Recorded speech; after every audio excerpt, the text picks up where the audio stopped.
O áudio chegou aí? Ah, ótimo, seu áudio.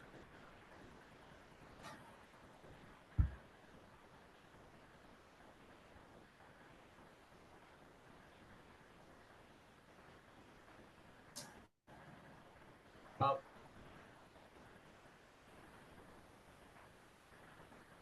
transmitindo e gravando. É, Bom dia, senhoras e senhores, quem nos acompanha pela internet. Damos início à sessão de julgamento do dia 9 de fevereiro de 2026 da Quarta Câmara do Conselho Administrativo Tributário do Estado de Goiás. Nós temos na pauta ordinária dois processos e em retorno dois processos. Privilegiando a chegada do advogado, vamos fazer o retorno, que é o processo da Sky Brasil Serviços Limitada, processo 40.1150.1342.270, recurso voluntário 132 de 2026. Relator desse processo, conselheiro Ricardo Batista Dutra, representando a Fazenda Pública, doutor Domingos Caruso Neto, representando o sujeito passivo, doutor Tiago Xavier. Doutor Ricardo, estando em condições, por gentileza, proferir relatório.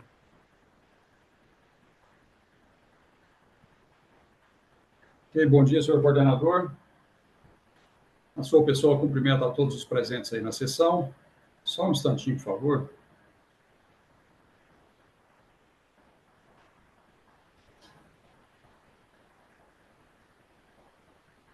Ok.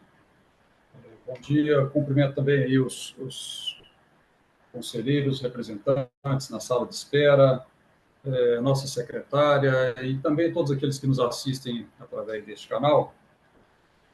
Bom, trata-se de processo administrativo tributário a partir do auto de infração final 2270, face do sujeito passivo Sky Brasil Serviços Limitada, no qual se constituiu o crédito tributário, acrescido de multa e demais convenções legais relativamente ao exercício de 2010, sob a alegação de omissão de pagamento do imposto decorrente da totalização a menor do ICMS devido e a recolher referente às prestações onerosas do serviço de comunicação via satélite na modalidade de televisão por assinatura, realizados a usuários localizados no território do Estado de Goiás.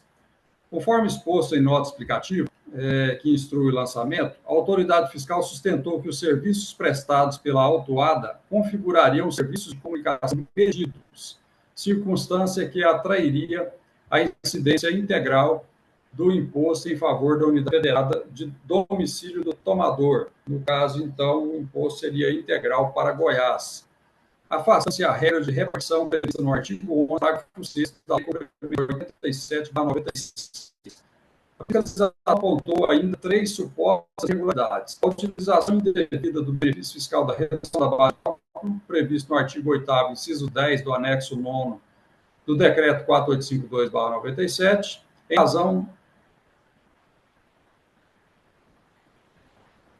em razão da alegada apropriação de créditos incompatíveis com o regime. A aplicação de alíquota inferior à legalmente prevista para as prestações de serviço de comunicação e a realização de estorno de débito sem respaldo na legislação tributária estadual, notadamente aqueles lançados no campo 005 do livro Registro de Apuração do ICMS.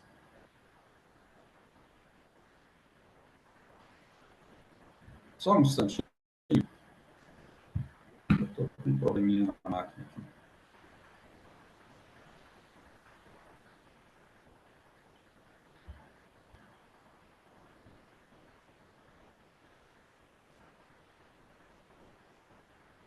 Este processo, eu vou me abster aqui de fazer uma leitura integral do relatório, por quê? Porque ele vem aqui de algumas nulidades de decisões singular, cameral, e, e aí no relatório eu faço desde a primeira decisão singular, né? Mas o fato é que o processo percorreu aí um longo trâmite administrativo com sucessivas decisões que foram anuladas, resoluções camerais e diligência fiscal determinada por esse Conselho, o lançamento, acredito que hoje, chegado a um ponto em que esteja em condições de julgar. Porque, ao final, restaram superadas aí a controvérsia relativa à partilha interestadual, a questão do serviço medido, que foi considerado na lavratura inicial do auto de infração, durante o trâmite processual, restou superado, né? Houve decisão do STJ em que entendeu que o serviço ele é não medido, e aí, nesse contexto, então, 50% para Goiás, 50% para a unidade da Federação de Origem, no caso São Paulo. Então, essa controvérsia foi superada. A questão da alíquota diversa também eu entendo superada, inclusive com decisão do Conselho Pleno. A época era Conselho Pleno, do auto final 2011, do exercício de 2011. Então, foi superado a controvérsia relativa à partilha interestadual, a imputação autônoma de aplicação de alíquota diversa, tendo aqui o debate concentrar-se na natureza jurídica dos lançamentos efetuados no campo outros créditos do livre de do ICS e na verificação das condições legais para a fruição da redução da base de cálculo. A defesa sustenta que tais lançamentos correspondem a anulações de valores relativos a prestações anteriormente tributadas decorrentes de cancelamentos, downgrades e ajustes contratuais, não se confundir com o aproveitamento de créditos fiscais vedados. A fiscalização, por sua vez, não acolheu expressamente essa tese, realizou análises técnicas e revisões do lançamento no cumprimento aí das determinações feitas pelas câmaras.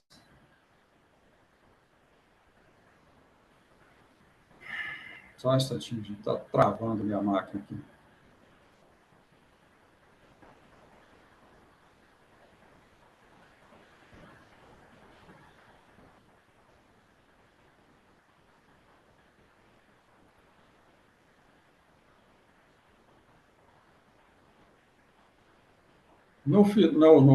Então, a defesa argumenta que esses outros créditos, na verdade, não são créditos, são cancelamentos, redução de pacotes de serviços, né? E o processo passou por resoluções a partir de 2021, quando houve uma decisão do Conselho Superior em que anulou uma decisão cameral que já havia julgado o processo improcedente, porém fundamentou apenas nessa questão do serviço medido e não medido. Então, o acórdão foi anulado no Conselho Superior, devolvida a matéria para a Câmara. Nessa devolução para a Câmara, o processo inicialmente estava na mão do conselheiro Mário, né, sob a responsabilidade do conselheiro Mário, o mandato dele se encerrou, foi objeto de novo sorteio, e aí nesse novo sorteio eu comecei com esse processo em 2022, janeiro de 2022. De lá para cá, as sucessivas resoluções, seja ao sujeito passivo, seja ao fisco, têm sido no sentido de chegar a uma composição desse valor ali, lançado em outros créditos, né? Seja uma composição, seja uma comprovação de que, de fato, não seria outros créditos, e sim estorno de uma anulação dos valores de prestação de serviço, conforme argue a defesa. A defesa também argue no recurso a preliminar de decadência em relação ao período de janeiro a maio de 2010, considerando aí que ele foi intimado em junho de 2015,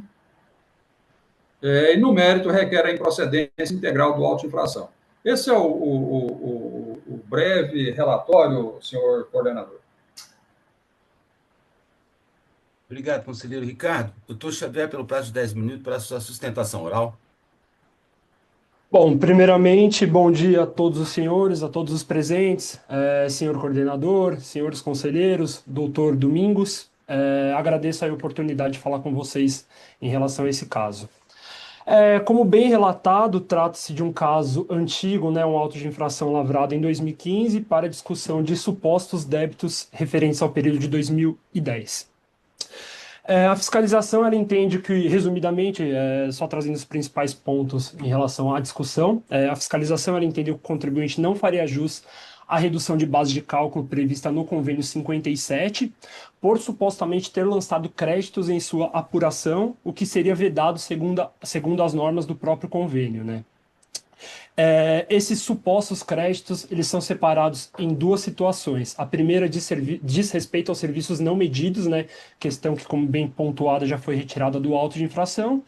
E o que permanece em discussão são, na verdade, estornos de débitos lançados em outros créditos que dizem respeito a ajustes na base de cálculo do imposto, de forma que venha a refletir os serviços efetivamente prestados. Ou seja, essas situações elas decorrem de cancelamento de pacotes e downgrade de pacotes ocorridos após a emissão da fatura, né, das faturas. Como todos sabem, os serviços de telecomunicação eles têm toda uma especificidade, principalmente em relação à questão da emissão das suas obrigações fiscais, né? Após diversas idas e vindas, né, foi proferido a resolução CAT 247 de 2024, em que ela solicitou que o contribuinte apresentasse documentação adicional a fim de corroborar os seus argumentos de que não foi feito qualquer lançamento de crédito em sua apuração, mas sim ajustes na base de cálculo do imposto a ser recolhido. O contribuinte, inclusive, vale pontuar também que a resolução CAT ela menciona que, caso estejam disponíveis os espelhos das faturas, seria uma documentação hábil a comprovar essas alegações. Assim, o contribuinte fez, após um exaustivo trabalho interno de levantamento dessa documentação, né, pois estamos falando de um período bem antigo, 2010, o contribuinte conseguiu levantar esses espelhos das faturas e colocou à disposição da fiscalização. Assim foi realizado um procedimento de revisão e a fiscalização se manifestou por meio do relatório diligencial 57 de 2025. No referido relatório. Só. Acho que tem um celular tocando aí, gente. Pronto. No referido relatório, a fiscalização se manifestou em diversos pontos, dos quais alguns valem destaque aqui. O primeiro é que foram verificados esses espelhos das faturas e comprovado que no campo reservado ao fisco constavam os códigos hash. Esses códigos eles foram submetidos à validação e o resultado obtido pela fiscalização ele foi positivo, ou seja, esses espelhos das faturas, as informações contidas nesses espelhos, elas refletem as informações dos documentos originais. Portanto, foram validadas, né, todas essas informações e documentação adicional trazida pelo contribuinte neste momento já final, né, lá no começo do ano de 2025. Adicionalmente, né, dentre os diversos argumentos e pontos trazidos no relatório diligencial, vale destacar também que a fiscalização ela reconhece que esses espelhos das faturas apresentados, eles trazem as indicações desses eventos redutores. Portanto, por toda essa documentação apresentada, por toda a discussão que já vem se arrastando há bastante tempo, pelos outros documentos já apresentados, o contribuinte entende que ficou comprovado que não houve qualquer lançamento de créditos que contrarie as disposições do convênio 57. E por fim, já que finalizando minha fala também, vale destacar que o convênio 57 internalizado, né, no anexo 9º, artigo 8º do regulamento, ele é expresso ao definir que a base de cálculo do imposto será reduzida de forma que o imposto resulte em 10%, até 10% do valor dos serviços prestados. Resumindo, se for prestado um serviço no valor de R$ 200, a base de cálculo deve ser ajustada e reduzida de forma que o imposto a ser recolhido seja de R$ 20. Com base em todos esses argumentos, o contribuinte entende que o auto de infração deve ser integralmente cancelado, não houve qualquer desrespeito às disposições do convênio 57, e esses são os meus comentários que eu gostaria de destacar aqui hoje. Muito obrigado aí a todos pela atenção. Obrigado, doutor Tiago. Doutor Domingo Caruso, em nome da representação fazendária, pelo prazo de 10 minutos. Pois não, Domingos Caruso. Cumprimento ao seu coordenador e, na sua pessoa, a todos os presentes, em especial o doutor Tiago Xavier. Já foi feita uma apresentação geral muito precisa do processo, da parte do ilustre relator e também do representante da defesa. Então, nós vamos nos fixar no relatório diligencial número 57/2025, que consta do processo como documento número 17, por meio do qual se atende à resolução número 81/2025, em que a terceira Câmara determinou a análise dos documentos apresentados pelo contribuinte, especialmente espelhos de faturas canceladas, planilhas de composição de valores e outros elementos probatórios dos estornos de débito lançados no campo 005 do livro Registro de Apuração do ICMS. Bem, em análise das faturas canceladas, verificou-se que os registros gerados pelo contribuinte para contraditar o levantamento original não correspondem aos registros das notas fiscais, em alguns casos, sendo os itens da fatura descritos como diversos em diferentes itens, e isso não bate com o que está na nota fiscal. Além dos itens cobrados, a fatura apresenta redutores, supostamente relativos a valores cobrados anteriormente de forma indevida. Tais redutores também não constam como itens do documento fiscal e foram levados à apuração do ICMS em cada período por meio da rubrica Outros Créditos, o que exclui, salvo melhor juízo, a possibilidade de fruição do benefício fiscal de redução da base de cálculo prevista no convênio ICMS número 57/99. Já nos relatórios denominados cancelamentos realizados nas operações nacionais, não se comprovam as ocorrências de fatos que tenham gerado lançamentos a crédito na avaliação da fiscalização, inexistindo planilhas com cancelamentos/redutores constantes das faturas apresentadas em documentos em PDF. Diante do exposto, se apresentam no relatório diligencial respostas aos questionamentos formulados pelo órgão julgador. Se acrescenta que a recorrente informa que emite a fatura com antecipação, recebendo ajustes de valores, realizando downgrades e outros ajustes. Aí a fiscalização observa que são valores sempre relativos a períodos anteriores, óbvio, né? E não há referência nas faturas apresentadas ao documento fiscal que teria originado a dedução lançada, havendo apenas uma referência a período.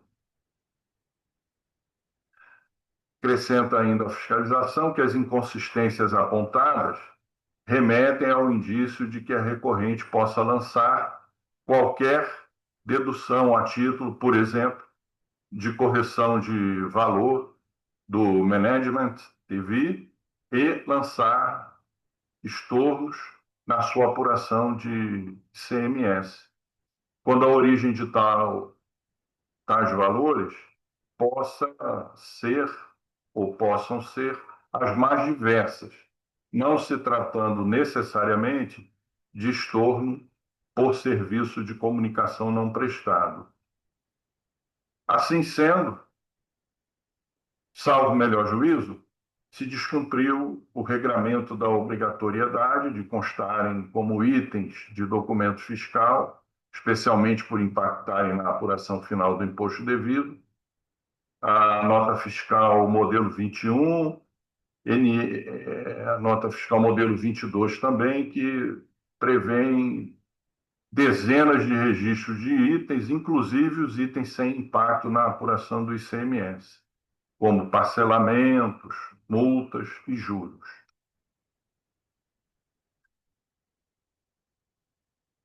Conclui a fiscalização afirmando que a legitimidade dos valores lançados como estorno de débito não pode ser afirmada pela revisão. Primeiro, em razão da vedação contida no inciso 2º do parágrafo 1º do convênio 57/99, que veda o aproveitamento de qualquer crédito fiscal. Assim, lançamentos a crédito na apuração, ainda que decorrente de prestações cuja cobrança tenha sofrido alterações de valores, violam, no entender da fiscalização, a condicionante para a utilização do benefício fiscal, levando o contribuinte à perda do benefício no período em que isso ocorrer. Então, sempre no entender da fiscalização, tais créditos não poderiam ser aproveitados.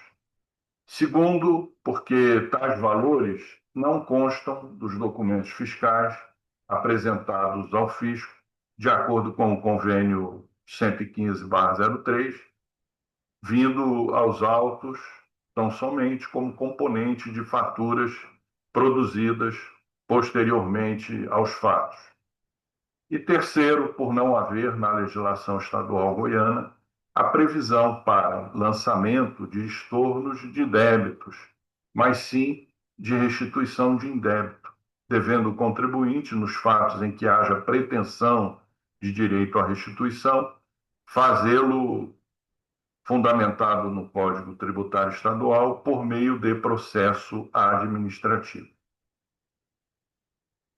Diante de tudo isso, a tese da representação fazendária é integralmente no sentido do relatório diligencial que foi produzido, por hora, e com esses fundamentos se opina pela não aplicação da redução da base de cálculo nos períodos em que foram aproveitados créditos a título de estornos de débitos, com alíquota de 29%, deduzido de 50% pertencente à unidade federada de origem para os serviços não medidos. Isso resulta, senhor coordenador, na importância de 7.527, ou melhor, R$ 7.527.353,90. Alternativamente, caso se entenda aplicável ao caso o artigo 150, parágrafo 4º, pela procedência parcial, no valor de R$ 3.332.078,95. Artigo 150, parágrafo 4º, que, ao nosso ver, tem viabilidade de aplicação, porque não detectamos nenhum indício de dolo, fraude ou simulação da parte da empresa e também houve pagamento parcial. Senhor coordenador. Obrigado, doutor Domingos Caruso. Doutor Tiago Xavier, pelo prazo de 5 minutos para a réplica. Bom, primeiramente agradeço aí ao doutor Domingo pela fala e pelos esclarecimentos. Vou ser bem breve apenas para ressaltar algumas questões. Primeiro ponto é em relação à divergência na descrição que o doutor Domingos comentou a respeito das notas fiscais em face das faturas. Eu vou até citar aqui um exemplo do que o doutor Domingos está falando. Onde na nota fiscal consta o campo mensalidade com um valor X, na fatura consta a descrição serviços mensais. Então, essa é a diferença de nomenclatura, os valores eles são os mesmos em ambos os casos. Ressaltando também que dentro das disposições do convênio 115 não tem qualquer obrigatoriedade em relação à descrição ser exata, porque na fatura a descrição é feita de uma forma de que seja comercialmente entendível pelo tomador dos serviços. Então, esse é o ponto que eu gostaria de esclarecer em relação a essa divergência na descrição E, por fim, só ressalto mais uma vez que as faturas, elas contêm o código hash no campo reservado ao fisco, como determina o convênio. Essas informações, esses dígitos, eles foram validados pelo sistema aplicativo correspondente e foi validado. O resultado foi positivo. Isso está bem claro no relatório diligencial. Portanto, as informações foram validadas e correspondem à realidade dos fatos. Então, apenas deixo claro aqui que nosso entendimento é de que não ocorreu qualquer lançamento de crédito que seja contrário às disposições do convênio 115, do convênio 57, perdão. São esses meus comentários. Obrigado. Obrigado, doutor. Doutor Domingo Caruso, pelo prazo de 5 minutos, pela réplica. Domingos Caruso, com coordenador. Obrigado aí pelo tempo, não, nós vamos dispensar. Muito obrigado. Senhoras e senhores, conferência. Não havendo necessidade de conferência, conselheiro Ricardo, ofereça seu voto. Certo. Bom, senhor coordenador, então nós temos uma preliminar de decadência arguída pela defesa e até manifestada pelo doutor Domingos Caruso, mas eu entendo aqui que a decisão de mérito ela é inteiramente favorável ao contribuinte. E aí eu vou usar aqui do artigo 18, parágrafo 1º do decreto 6.930, devendo me manifestar sobre essa preliminar apenas se a decisão não for unânime. Em relação ao recurso sujeito passivo, então, conheço do recurso, por quanto presentes aí os pressupostos de admissibilidade. O auto de infração e exame imputou originalmente ao sujeito passivo 3 infrações principais, todas relacionadas à apuração do ICMS incidente sobre prestações de serviços de televisão por assinatura no exercício de 2010. Repisando as 3 infrações, é a utilização indevida da redução da base de cálculo, aplicação de alíquota inferior à prevista na legislação e utilização indevida de estorno de débito com partilha do imposto entre as unidades da federação. O trâmite processual foi marcado por sucessivas decisões anuladas, resoluções camerais e diligências fiscais que promoveram progressiva depuração do lançamento.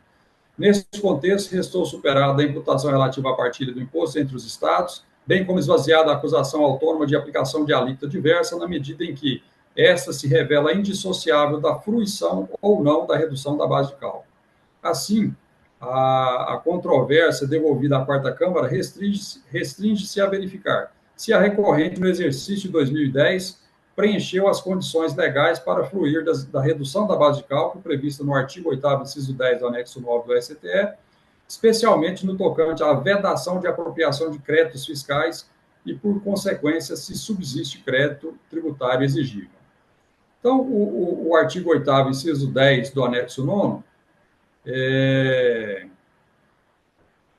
diz que a redução de base de cálculo é de tal forma que resulte a aplicação do equivalente ao percentual de 10% sobre o valor da prestação do serviço, quando o contribuinte optar pela aplicação da redução da base de cálculo, em substituição ao sistema normal de tributação do ICMS, e não aproveitar qualquer outro crédito. E aí, é nessa premissa de ter aproveitado outros créditos, é que o fisco glosou o benefício da redução da base de cálculo, e, por consequência,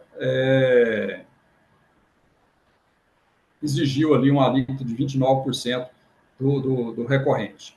Então, a norma ela é inequívoca ao fixar o resultado jurídico da tributação, isto é, uma carga tributária efetiva equivalente a 10% sobre o valor da prestação, condicionada ao atendimento das exigências dela previstas, em especial a vedação à apropriação de créditos fiscais.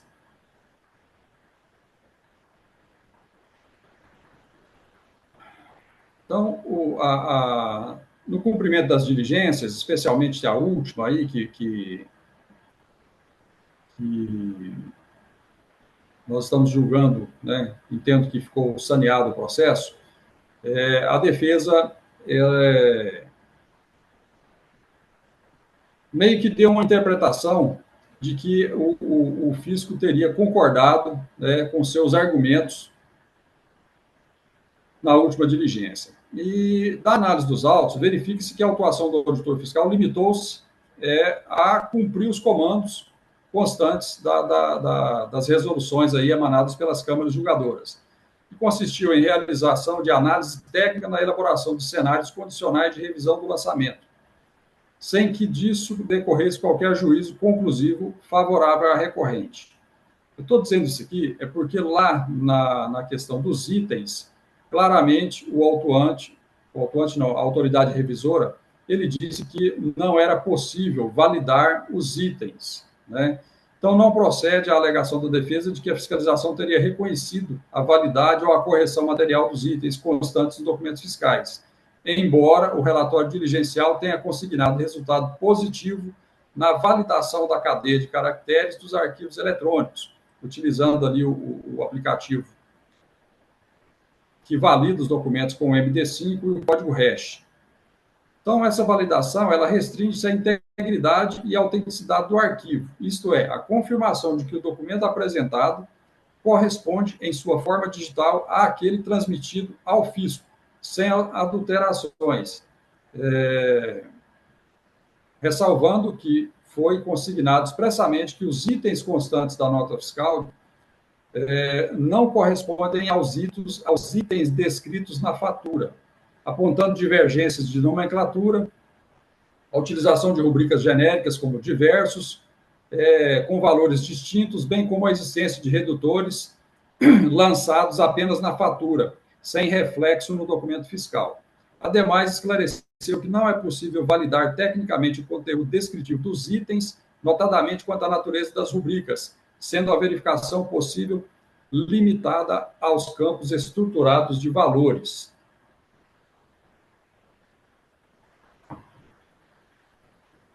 Mas, na mesma diligência, ele afirma, ao encerrar a análise sobre os itens do documento fiscal,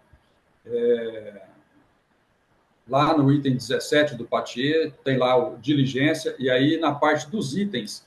Então, ao encerrar essa narrativa sobre os itens, ele diz que o fato dos redutores não ter sido identificados como itens em documentos fiscais foram considerados na apuração do ICMS de cada período sob a rubrica Outros Créditos, direcionando o levantamento fiscal para sua exclusão do benefício da redução de base de cálculo previsto no convênio 57/99.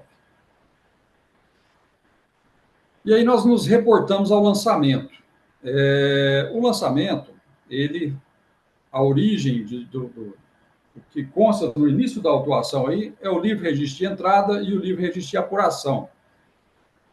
E o cerne do litígio aí reside na correta qualificação jurídica dos valores lançados no campo 005 do livre registro de apuração do ICMS. Então, a fiscalização sustenta que tais valores configurariam créditos fiscais, o que implicaria violação direta e a condicionante legal da redução da base de cálculo. A recorrente, por sua vez, afirma tratar-se de estorno de débitos.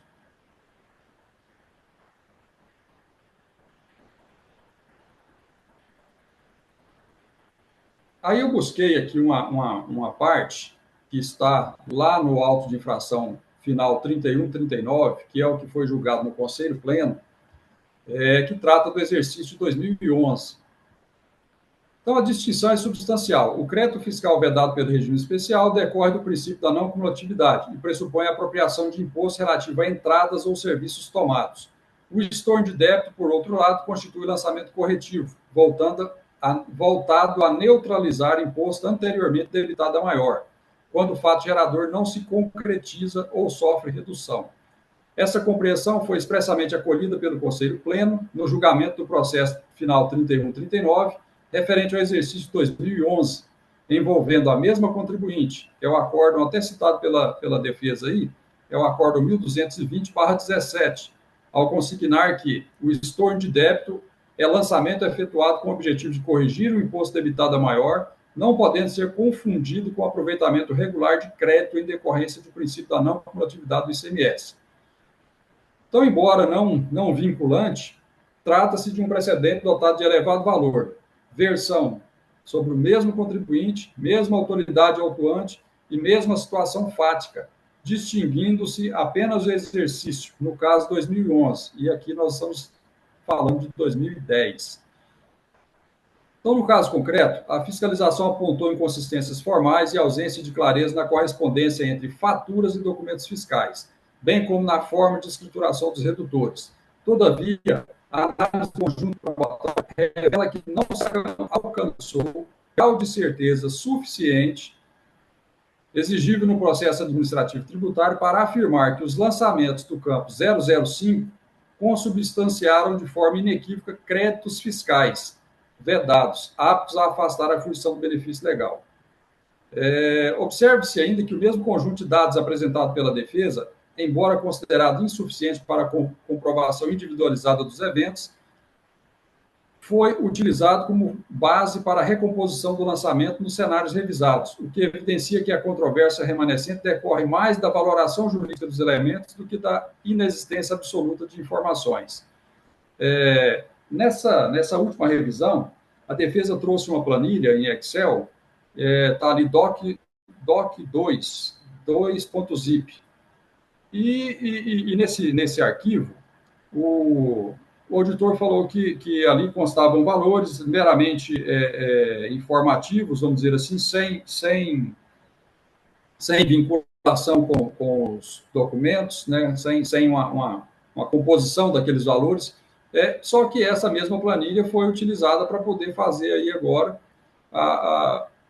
chegar nesses valores, conforme até citados pelo Dr. Caruso, como procedência parcial ou não, que se exigiu ali a alíquota de 29%, a goza do benefício fiscal. Então, assim, ao continuar aqui o trâmite em não se decidindo o mérito dos autos hoje, certamente teria que se fazer uma nova resolução, porque na mesma medida em que foi desqualificada a informação que beneficiava o contribuinte, serviu de base para poder fazer a nova revisão.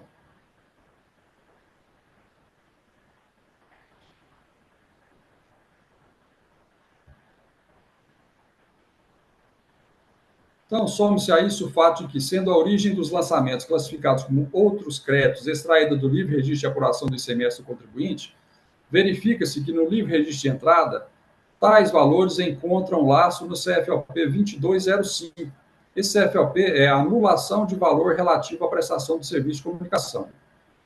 Então, analisando a base de cálculo desses lançamentos, fica evidenciado que os valores registrados como outros créditos correspondem exatamente a 10% do valor das prestações originalmente tributadas, percentual que coincide com a carga tributária efetiva aplicada às saídas, o que reforça a natureza corretiva desses registros, caracterizando-os como anulação de débitos anteriormente lançados e não como aproveitamento de créditos fiscais vedados. Então, das diligências realizadas, constatou-se a aderência entre os documentos apresentados pela defesa e os arquivos eletrônicos efetivamente transmitidos ao fisco, com validação positiva dos campos estruturados de valores, ainda que a fiscalização tenha consignado a impossibilidade de validação técnica do campo descritivo item. Nesse contexto, mostra-se excessivamente rigoroso concluir que o sujeito passivo teria promovido a alteração de milhares de documentos fiscais, mantendo simultaneamente íntegra e validada a totalidade dos campos numéricos submetidos à autenticação eletrônica. Assim, embora o auditor não tenha expressamente acolhido as alegações da defesa, tampouco apresentou elementos técnicos ou jurídicos suficientes para infirmar a credibilidade do conjunto probatório apresentado, especialmente no que se refere à correspondência dos valores e à natureza corretiva dos lançamentos. Então, registre-se por fim que os documentos que embasaram a última diligência não integram fisicamente os autos, em razão do elevado volume e do tamanho dos arquivos eletrônicos apresentados unicamente à autoridade fiscal. Então, todos esses documentos baseados no atendimento à última resolução, eles não constam dos autos. A defesa inicialmente disponibilizou um link, esse link foi expirado, e aí nós fizemos uma resolução para que o próprio autuante, em contato com a defesa, obtivesse aí esses arquivos, né, por meio de outras formas de armazenamento, e foi entregue à autoridade fiscal. Então, tudo que nós estamos validando aqui é baseado no relato da autoridade fiscal no seu relatório diligencial.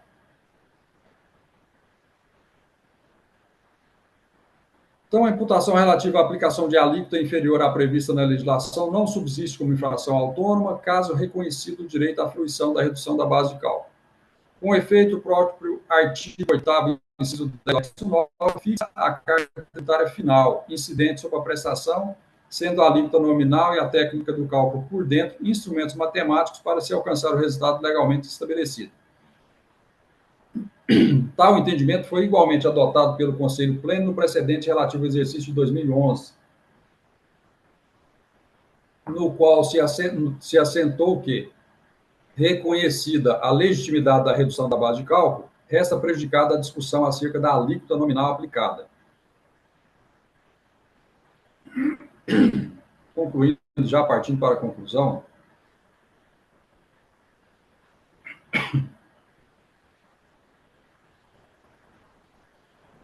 eu concluo que a infração originalmente imputada, consistente na exigência do estorno de débito relativo a partir de 50% do imposto à unidade da federação de origem, fundada no enquadramento da prestação como serviço não medido, restou superada ao longo do trâmite processual, seja pela evolução do entendimento administrativo e judicial sobre a natureza do serviço de televisão por assinatura, seja pela condução das diligências determinadas por esse Conselho.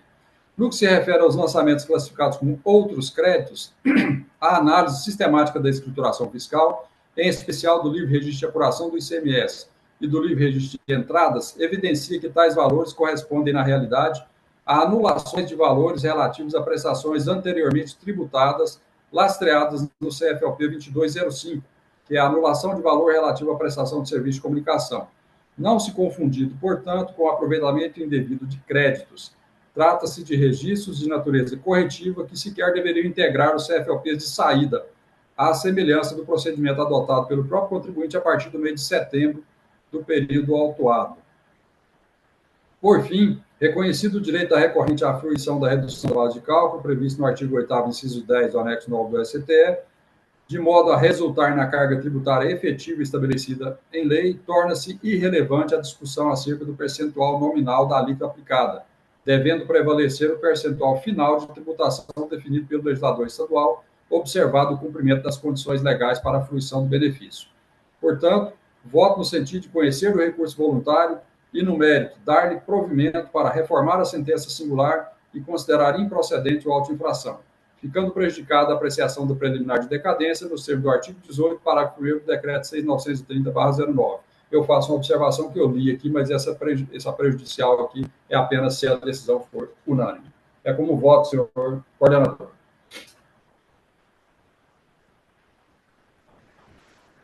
Sem áudio, doutor. Sem. Desculpem. Obrigado, doutor Ricardo. Conselheiro Danilo, como vota?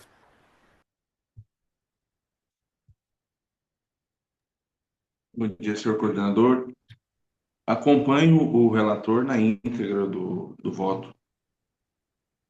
Obrigado. Conselheira Adriane?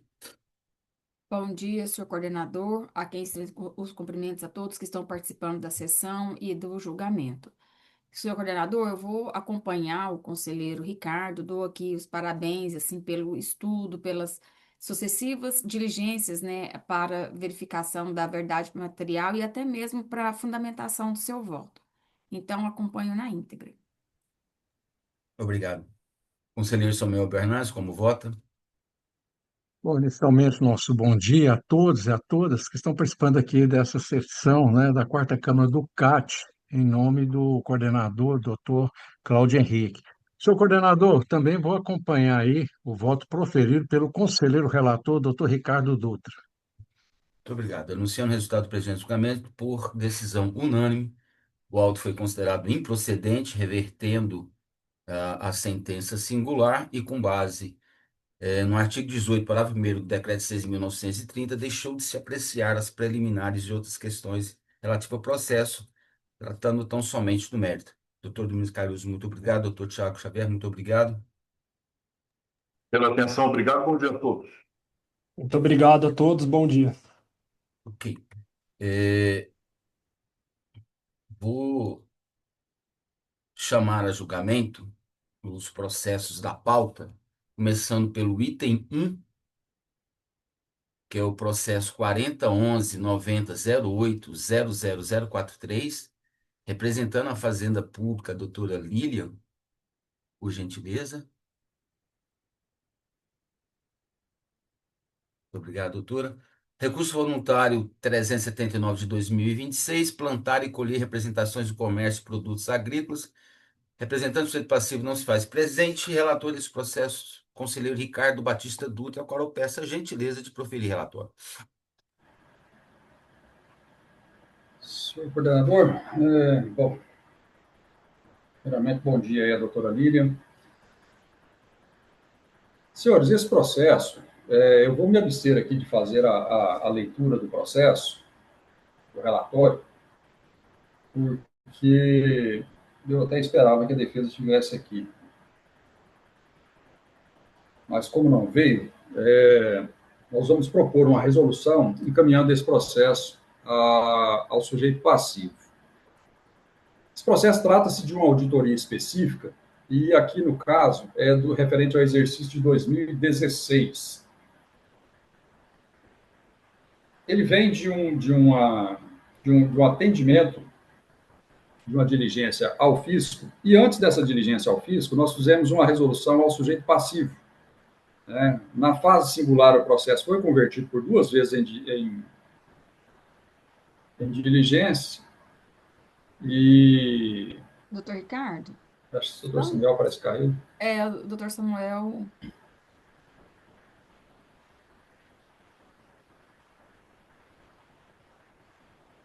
Espera um pouquinho.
Conselheiro João, o senhor tem condições de substituir o conselheiro Samuel, que por problema técnico não se encontra na sala? Sim, tranquilo. Então, convocado o conselheiro João para que dê paridade, para o doutor Ricardo, por gentileza, continua o teu relatório. Certo. Então, o processo, ainda na fase singular, ele passou por 2 diligências. Aqui é a auditoria específica de mercadorias, e após a sentença, a defesa apresenta o recurso voluntário, e na apresentação do recurso, ela vem reiterando que tem um erro na EFD de 2015, cujo inventário serviu como base para o estoque inicial desse período aqui, que esse período aqui é o exercício de 2016. E aí eu faço uma observação que, na verdade, o inventário de 31/12/2015 ele é entregue na EFD de fevereiro de 2016, né? Mas, ante a apresentação do recurso, e ela trouxe ali que tinha meios de prova de que o inventário na FD estava errado, e aí, analisando a movimentação de mercadorias da empresa, eu constatei que, de fato, ela poderia ter razão nos argumentos, né? Não, a auditoria específica aqui ela é feita com base numa planilha em Excel, não foi utilizado os sistemas do fisco, E aí, então, eu, por prudência, resolvi encaminhar, né? Eu e a Câmara, na época, a terceira Câmara, nós resolvemos por encaminhar o processo em diligência para que ela trouxesse, então, os documentos, uma, uma bem como a FD de fevereiro de 2015, eu entendi ali uma FD retificadora, vamos dizer assim, né, que desse suporte aos argumentos dela, e como ela citava ali um relatório Cardex, que eu entendi que era o sistema de controle interno, então fizemos uma resolução para que ela trouxesse ali o máximo de documentos que desse suporte aos seus argumentos de defesa, vamos dizer assim. E aí, então, veio na mídia de folha 362, veio lá a AFD, o livro Registro de Inventário baseado nesse sistema Cardex,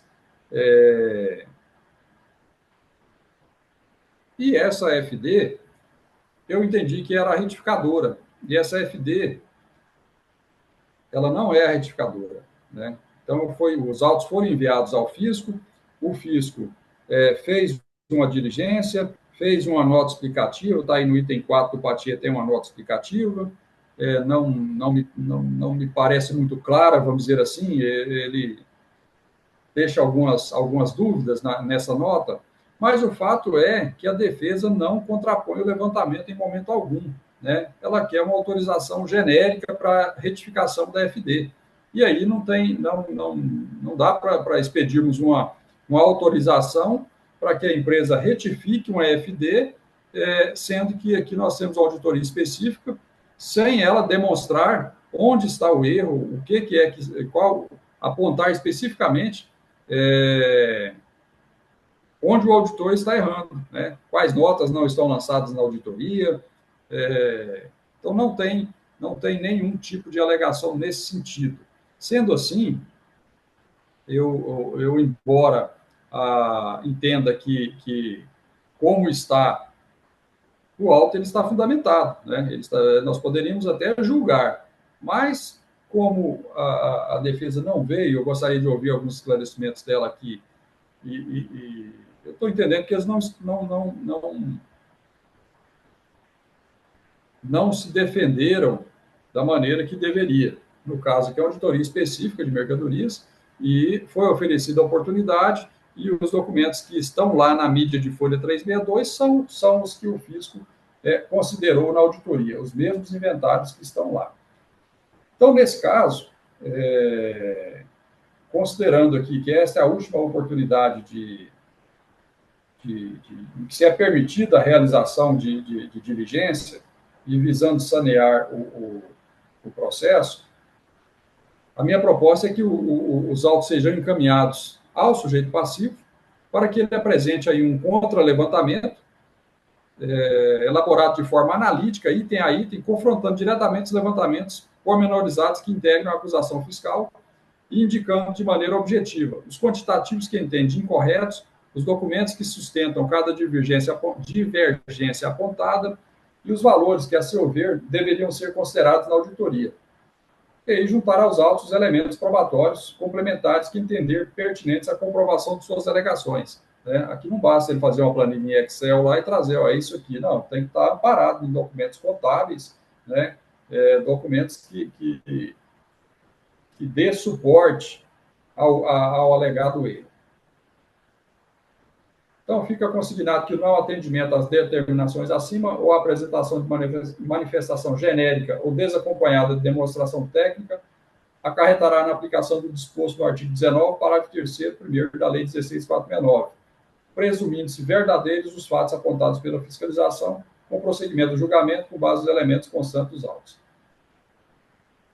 É essa a proposta de resolução, senhor coordenador. Se aprovada, pode considerar como lida em sessão. Obrigado. Doutora Lília, sobre a proposta de converter o julgamento em diligência, conforme apresentado pelo conselheiro Ricardo, como a Fazenda Pública se manifesta?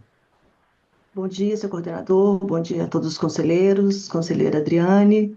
doutor Evandro, né, meu colega de representação, doutor Tábulo, doutor Samuel, que aguardam seus processos, e secretária Rayane. Bom, nesse processo, realmente, né, durante toda a instrução, a principal alegação do sujeito passivo é de que os resultados dessa auditoria específica, que identificou uma omissão de saída, se deviam a várias inconsistências na escrituração fiscal digital de fevereiro de 2016, que continha aí o inventário de 2015 e que foram considerados como estoque inicial nessa apuração, especificamente pela não diferenciação entre o estoque próprio e o estoque do sujeito passivo que estava em posse de terceiros, né? O sujeito passivo veio sempre sustentando que tinham mercadorias que estavam sob a guarda de armazéns gerais e que foram, de forma equivocada, informadas como estando no seu próprio estoque. É que esse erro contaminou o estoque inicial de 2016. Os retornos de mercadorias de armazéns gerais, ao invés de serem vistos como meras alterações de posse, segundo ele, foram computados com um aumento real nessa quantidade de mercadorias em estoque, majorando as entradas e, consequentemente, gerando a presunção de omissão de saída. Essa é a alegação principal do contribuinte. Embora esse processo já tenha passado por várias diligências, como bem pontuou o doutor Ricardo, tendo sido inclusive reduzido de forma muito substancial o crédito tributário na fase singular, esse processo veio para a fase cameral ainda com algumas inconsistências. Em uma das diligências feitas já na fase cameral, o sujeito passivo ele foi intimado para apresentar as FDs referentes a fevereiro de 2016, como ele sempre vinha sustentando e pedindo, né? O sujeito passivo respondeu a essa notificação e enviou esse arquivo, FD, referente a 2016, contendo o inventário de 2015. Enviou também o relatório Cardex 2015, para os produtos Pact e Veredict, e o livro Razão e Diário de 2015, visando a análise dos lançamentos contábeis em relação ao estoque. E na última sessão de julgamento, que foi realizada no dia 11 de nove de 2024, na terceira Câmara, esse processo ele foi encaminhado novamente em diligência, exatamente pelo fato de ter sido constatado pelo conselheiro relator, doutor Ricardo, que a defesa demonstrou, por meio dos relatórios que foram anexados nas últimas manifestações, que alguns produtos, especialmente aí o Pacto e o Veredict, eles foram informados no inventário sem distinção se estava na posse do sujeito passivo ou na posse de terceiros. Ou seja, foram informados no inventário em totalidade, sendo que da análise dos relatórios, em especial o relatório denominado Operação com Terceiros e NFS de retorno, confirmaram, né, que esses produtos que constavam no estoque de 2015 foram declarados como mercadorias em poder do sujeito passivo, embora a parte significativa realmente estivesse armazenada com terceiros. Então, nesse sentido, foi solicitado ao fisco que fizesse uma revisão desses trabalhos, de modo a refletir de forma correta a realidade dessas operações consignadas nos documentos emitidos.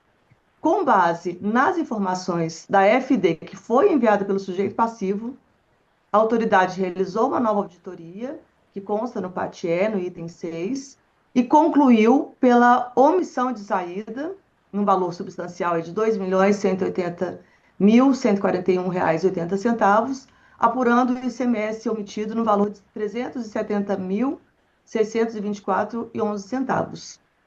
E anexou, né, o termo aditivo e uma nota explicativa.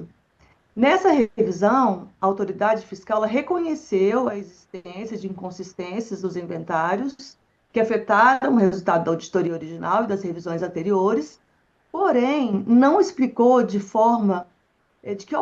forma ela tratou as mercadorias próprias do sujeito passivo e aquelas em poder de terceiros, né? Se houve ou não a neutralização dessas entradas vindas de depósito. E a própria auditoria não é clara o suficiente para compreendermos se os comandos dessa última resolução foram realmente atendidos. Então, a oportunidade de retificação da FD de fevereiro de 2016, ela já foi concedida para o sujeito passivo, por meio da resolução 88 de 2024, e o arquivo FD que foi utilizado nesse último trabalho revisional foi aquele enviado pelo sujeito passivo. Então, nesse sentido, a Fazenda entende que a proposta de mais uma diligência é pertinente porque, para que o sujeito apresente não a FD retificadora, como bem colocou o doutor Ricardo, mas que apresente de forma mais explícita e direta seus pontos de discordância, né? Indicando de forma inequívoca quais os itens e quais as quantidades que ela entende que estão incorretos desse lançamento, com a apresentação, indicação da documentação pertinente, especialmente aquelas que comprovem a movimentação desses estoques próprios de terceiros, indicando os elementos substanciais que ela entende que não foram avaliados na auditoria revisional. Então, com essas considerações, senhor coordenador, a Fazenda Pública manifesta-se favorável à proposta. Obrigada. Muito obrigado, doutora Lília. Conferência? Não havendo necessidade de conferência, o conselheiro Ricardo já fez a proposta de resolução, inclusive a sua leitura. Como vota, conselheiro Danilo?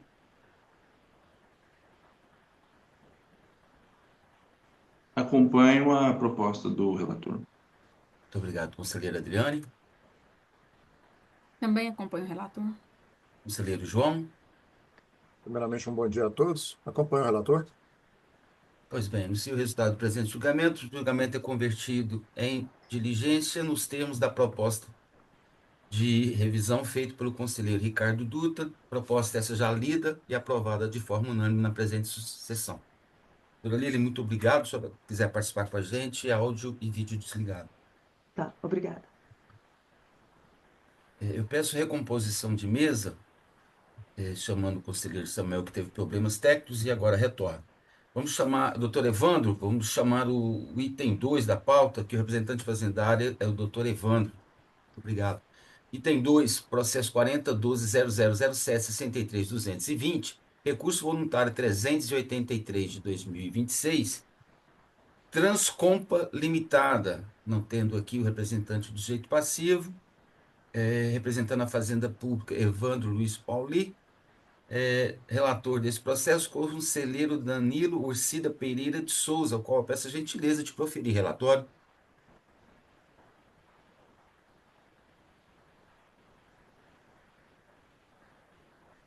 Antes de mais uma vez, bom dia, senhor coordenador. Pois bem, trata-se, em verdade, do recurso voluntário 0383 de 2026 e numa breve análise do processado, como sempre tenho por hábito fazer aqui, trazendo uma breve descrição da tramitação na instância singela. Na origem, o auto de infração trata-se de um recurso, de um lançamento formalizado contra a empresa Transcompa Limitada em razão da omissão no pagamento de ICMS no montante originário de R$ 29.238,07.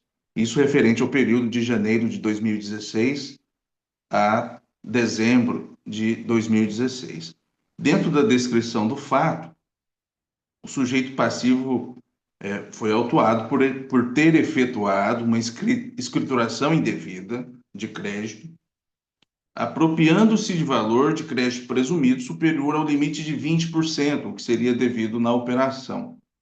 Limite esse, por óbvio, estabelecido pela legislação estadual. O crédito tributário foi constituído, portanto, com fundamento nos artigos 58 e 64 do Código Tributário Estadual, bem como artigos 63 e 64 do RCTE. Na ocasião, foi aplicada a penalidade do artigo 71, inciso 4, a linha A do Código Tributário Estadual, correspondente a uma multa punitiva pela utilização do dito crédito de ICMS, do crédito presumido.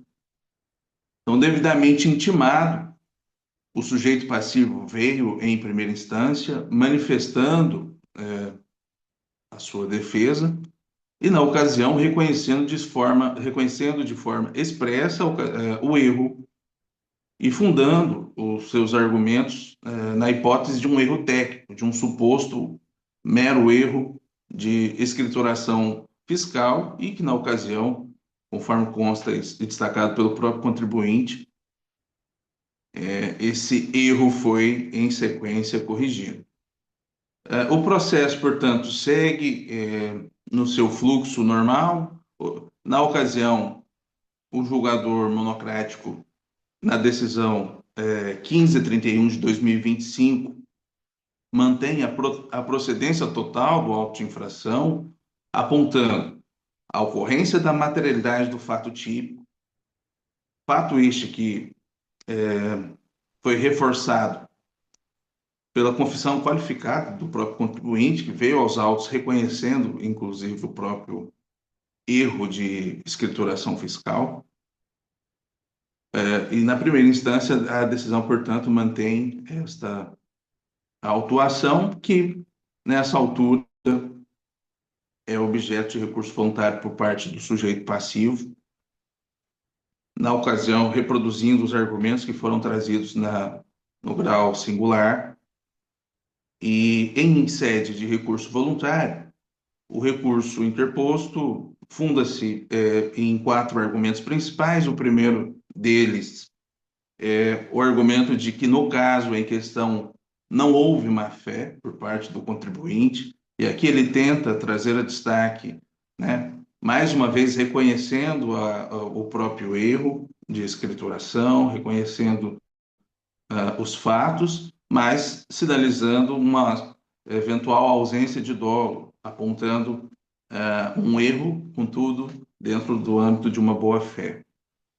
Na ocasião, ele colaciona alguns documentos, que são cópias de conhecimentos de transportes eletrônicos, que sinalizam comprovantes de pagamento do imposto do ICMS, e fundado no argumento de que o Conselho Administrativo deve buscar a verdade material, e reforçando mais uma vez, né, esta ausência da má-fé, ele, em sede de recurso,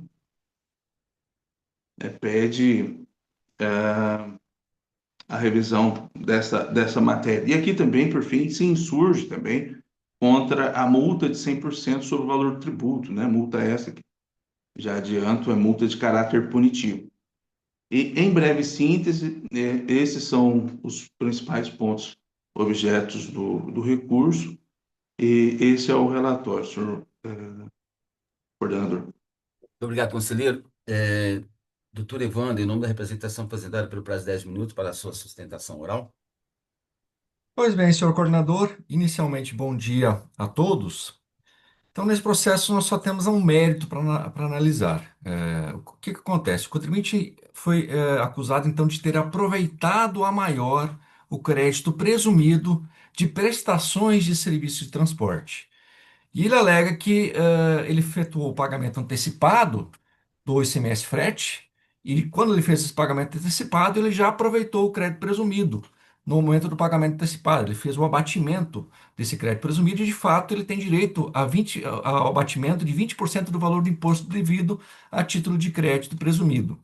Então, ele alega que, como ele já fez o pagamento antecipado, ele simplesmente cometeu um descumprimento de obrigação acessória nos livros fiscais, da escrituração fiscal digital, e que não haveria dolo e nem omissão do pagamento do imposto. Essa é a alegação do contribuinte. Mas essa alegação ela não procede, porque houve sim omissão de pagamento do imposto. O que acontece? O contribuinte, então, ele tem obrigação de pagar antecipadamente o ICMS frete. A cada operação que ele fizer, a hora que o caminhão sai do estabelecimento do remetente, ele tem que fazer o pagamento do ICMS frete. E faz também, nesse momento, o abatimento do crédito presumido. Mas isso é somente um pagamento antecipado. Isso não dispensa a escrituração fiscal. O que o contribuinte tem que fazer? Ele tem que levar esses valores, tanto do débito do ICMS como o crédito presumido, lá para a apuração, lá para a escrituração fiscal digital. E lá ele vai lançar os créditos e os débitos. Ele tem que lançar os créditos e os débitos exatamente conforme estão nos conhecimentos de transporte. O que ele fez? Ele lançou, em vez de lançar o valor que consta de crédito presumido no conhecimento de transporte, ele lançou um valor maior do que consta no documento, claramente de forma irregular. E o que isso ocasionou? Isso ocasionou com que ele tivesse mais créditos do que ele tinha direito. E esses créditos foram usados para compensar com outros débitos de outras operações, não especificamente daquelas operações que foram objeto de pagamento antecipado. O contribuinte ficou com um saldo credor maior e esse saldo credor foi usado para compensar com outros débitos, provocando então uma omissão do imposto. Ele pagou menos imposto por causa desses créditos indevidos que ele aproveitou na escrituração fiscal. Então, diferentemente do que ele alega, houve sim omissão de imposto. A prática que ele fez foi de creditamento a maior do que era permitido e esses créditos a maior repercutiram, isto é, eles foram utilizados para compensar com outros débitos. Portanto, a infração fiscal está perfeitamente comprovada, e as alegações do sujeito passivo não procedem e a Fazenda pede a manutenção da sentença singular, que considerou o auto de infração totalmente procedente. Obrigado, senhor coordenador. Senhoras e senhores, conferência? Não haver necessidade de conferência, conselheiro Danilo, por gentileza, proferir seu voto.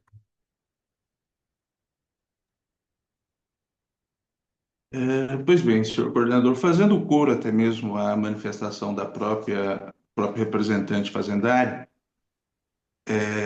aqui já adianto que manifesto pela manutenção do auto de infração e pela improcedência do recurso, sob o argumento, primeiro deles, que há uma confissão expressa do sujeito passivo, confissão essa, seja na primeira, seja nessa instância recursal, em que o próprio sujeito passivo, o próprio recorrente, admite, né, abre aspas, que fez o despese fiscal de forma errada, apropriando-se de crédito superior aos 20% autorizados. Por essa ocasião, há uma confissão de fato, né, que, embora não vincule o julgamento quanto ao direito aqui, né, nessa instância, robustece a presunção da legitimidade do ato administrativo do lançamento por parte da autoridade fazendária. Então, neste ponto, acredito que não há espaço para reverter esta autuação. No que diz respeito à penalidade, porque aqui também há um ponto em que ele questiona a aplicação da multa de 100% sobre o valor do tributo omitido, e aí o seu racional acaba se fundando na ideia da boa-fé, que ele agiu de boa-fé e insiste nesse raciocínio. Mas por acreditar que esta multa tem caráter punitivo, que ela se encontra alinhada com o tema de repercussão geral número 863 do próprio STF, né, que traz como balizamento esse valor de 100% sobre o valor do tributo, da obrigação principal, e por encontrar amparo legal, né, no artigo 71 do Código Tributário Estadual, de igual modo, acredito que o pedido de alteração dessa multa punitiva aplicada também não encontra guarida. Por essas razões, firme nesses argumentos, é que manifesto pelo conhecimento do recurso, contudo, na apreciação do seu mérito pela sua improcedência, pela improcedência do recurso interposto pelo contribuinte. Conselheiro Adriano, como vota? Doutor Danilo, só uma observação. Procedência total, né? Não teve redução, mudança não, né? No processo, em relação ao lançamento original? Procedência do auto, contudo, aqui, em se tratando de uma análise do recurso, né, pela improcedência do recurso, né? Aqui reforço que a improcedência diz respeito ao recurso manejado pelo contribuinte. Improcedência do recurso, por consequência, pela procedência do auto de infração e a sua manutenção em todos os seus termos e fundamentos. Muito obrigado. Conselheiro Adriano, como vota? Eu vou acompanhar o conselheiro Danilo. Aqui, então, realmente negar provimento ao recurso do sujeito passivo e julgar procedente, procedente total, e negar o pedido. Ele pede para fazer alteração da penalidade do 70A, do 74A para o 71A, que é a de escrituração fiscal digital. Então, com esses complementos, doutor Cláudio, acompanhe na íntegra o conselheiro Danilo. Muito obrigado. Conselheiro Samuel, como vota? Acompanho o relator. Conselheiro Ricardo Dutra, como vota? Seu áudio, conselheiro. Desculpa. Com o relator pela manutenção da sentença singular, rejeitando aí a adequação da penalidade sugerida pela defesa. No sendo resultado do presente julgamento, o processo foi considerado procedente nos termos da decisão singular e, só a título de complemento, negado aqui o pedido de adequação da penalidade. Agradeço ao doutor Evandro pela participação, não tendo mais processo com a gente, quiserem participar, áudio e vídeo desligado. Ok, até daqui a pouco na sessão complementar. Muito obrigado. Eu convoco o conselheiro Távolo para participar da sessão. Conselheiro Távolo, o senhor estava no lugar de quem no dia, o senhor lembra? Bom dia, seu coordenador, bom dia a todos. Conselheiro Samuel. Tá, muito obrigado. Então, convoco o conselheiro Távolo para substituição do conselheiro Samuel, para que a gente possa fazer o retorno do processo 4012001705-232, Centro-Oeste Comercial de Alimentos Limitadas. Relatora desse processo, conselheiro Adriane, o conselheiro Távolo pediu vistas nesse processo, e o julgamento foi adiado para a presente data. O representante fazendário, o doutor Ruider de Oliveira Santos, ao qual nos informa que está de férias e sugere a data de 6 de março de 2026 para o julgamento. Alguma objeção com relação à data, conselheira Adriane, conselheiro Távolo? Não, de acordo. De acordo, seu coordenador. Senhores, alguma observação? Então, não havendo observação e anuência das partes com relação à data sugerida pela representação fazendária, esse processo ele é adiado para o dia 6 de março, por ausência justificada da representação fazendária. Na presente sessão, temos aqui acordo a serem aprovados,